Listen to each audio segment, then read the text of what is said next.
Hello friends, and welcome to the Union Labor Advisory Network. I'm Mike Fina. Today I'm very excited to have two very special guests joining us today to learn more about their roles in the union labor community. Today I'm excited to introduce Michael Jordan from Pay Matrix and John Durso, RWDSU Local 338 President and the Long Island Federation of Labor President. I hope you enjoyed this interview and look forward to seeing you soon. Happy holidays. Happy holidays, my friend. Good seeing you. Absolutely. Always a pleasure to sit with you and catch up. Well, thanks. Now, there's a couple viewers that might not know who John Durso is. I've had the pleasure, for the greater part of maybe 20 years at this point. Why don't you tell them, who is John Durso?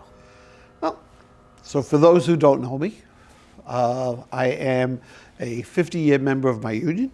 I'm the president of my Local 338 since 1999. I'm president of the Long Island Federation of Labor, which represents 300 locals and 250,000 people in Nassau and Suffolk County.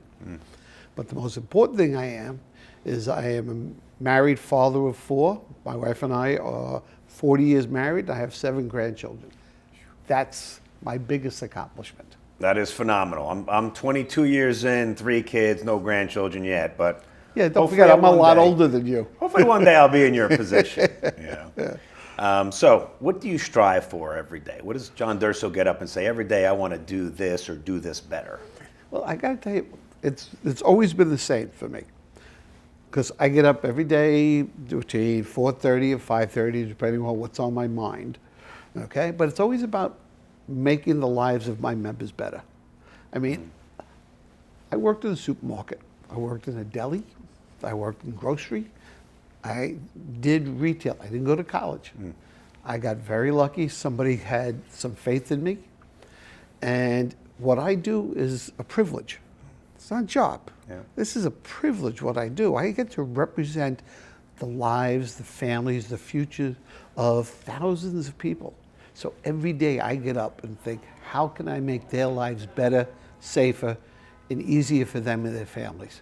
That's my entire mission. Well, and I don't know if the viewers can tell, but the passion behind John Durso is unrivaled for many that I've seen out in the market. So I know you do care. I know you take a lot of pride. I know you love what you do. Yeah. And when you love what you do, it doesn't feel like work. That's right. So what about organizing?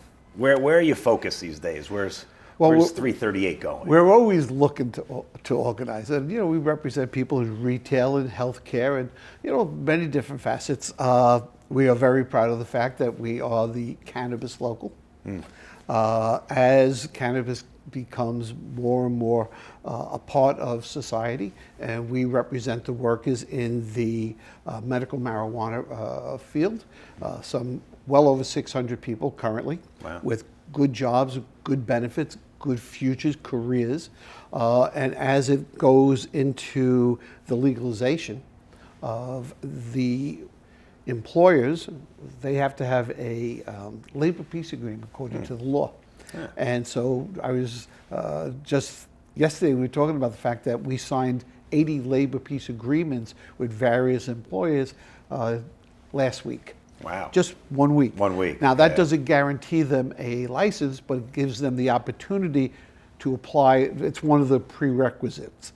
So we have that. We have in 2019, after a 20-year struggle, New York State is allowing farm workers to organize.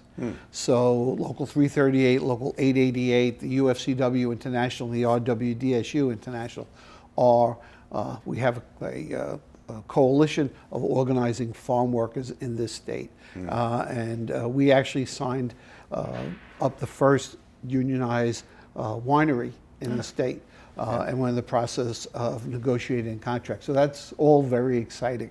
But labor is enthused. Labor is growing. There are parts of the country where labor has receded a little, just a little. But in the Long Island region, we've increased. But our union and the labor movement in general is very strong, very vibrant. And you can tell how good labor is doing by the amount of money that is invested to go against us. Yeah. You know, years ago they used to say, well, the labor movement represents such a small part. then why are you spending billions of dollars? You know, because all what we're about is dignity and respect at the end of the day, Michael. Yep. That's what it's all about. You know, and people sometimes fail to realize or remember what labor did for this country and all of us, whether you're in a labor union or not. Oh, yeah. Working conditions, wages, benefits were all based on the hard work that, you know, the early adopters were able to put out there. Oh, absolutely. You know? We stand on the shoulders of those that came before us, those people who fought for it, and many died for the rights that we enjoy today.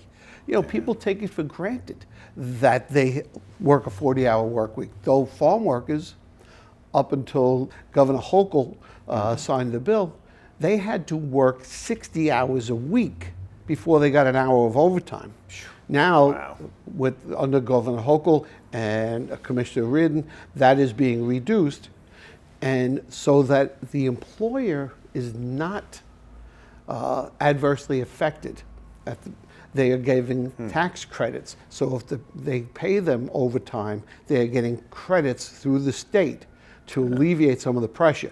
But all of these rights that we have, the health care, the safety, NICOSH, which is all about health and safety, all of this comes from the fighting for the labor movement. Yeah. No employer that I've ever dealt with has ever called me up and said, by the way, I just want to do some more for our workers. Yeah. Okay, it's always been some negotiation. It's a conversation. Yeah. You know, you don't get anywhere unless you ask and work, and it's a partnership. Absolutely. Yeah, I've seen that change clearly over the last couple of decades, where I think both the employer side and labor side understand, hey, we're in the same boat fighting together to help your employees and my members have better lives. And that's what it should be. You know? That's what. There's no need. Look, from time to time, you know, you're married 22 years. I'm married for 40 years. Yeah. We don't always agree with our spouses. Yeah. But our mission is the same. Make sure our kids are happy, we have a good life. It's the same thing. We don't benefit if an employer goes bankrupt. Yeah. We don't benefit if he doesn't do well. Absolutely. We benefit when he benefits. We just have to be recognized and be treated as the partner and the foundation in which he builds his organization. Absolutely. So John, Payer Matrix, you were one of the first adopters of the program a couple years back. Tell me about the experience. What has it meant to you and your fund? Well, you asked me the question, you see this big smile I got on my face, because Payer Matrix has made a difference in the lives of my members. It's made a difference in our union. It has taken the pressure off of not just the union, but more importantly, the members who need it.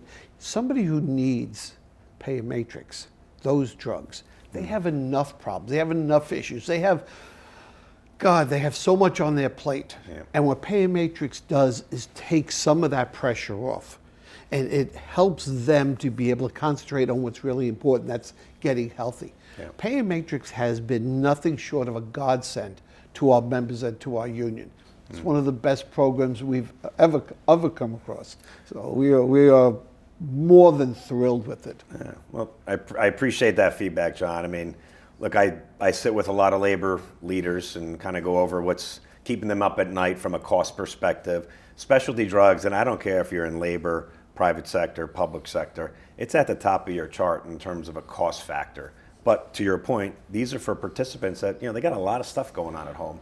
If someone's on one of those specialty meds, they're dealing with a lot of other things. So to the extent that we can partner with organizations like yours to give them that same product at a $0 copay, help the benefit fund save dollars there so that they can allocate those dollars to other benefits, maybe a couple extra pennies in their paycheck, whatever the case may be. I mean, this is the fight we're both fighting. There's no question. It's what our mission is, Michael. It's your mission. It's my mission. It's for the members, for the participants. It's really nothing short of miraculous what it has done. I have heard from people about how thankful they are, but I have to tell you, we talk about Payer Matrix wherever we go, because the more people know about it, the more they see what it can do. Quite frankly, it needs to be spread the word, because there are unions, there are members who can can really benefit from what it does. And like you said, that takes some of the pressure off on negotiations where other things, because you only have a certain amount of money, and you got to adjust it accordingly. So what Payer Matrix does is allow us to better the lives of our members because of the work that you and your team does.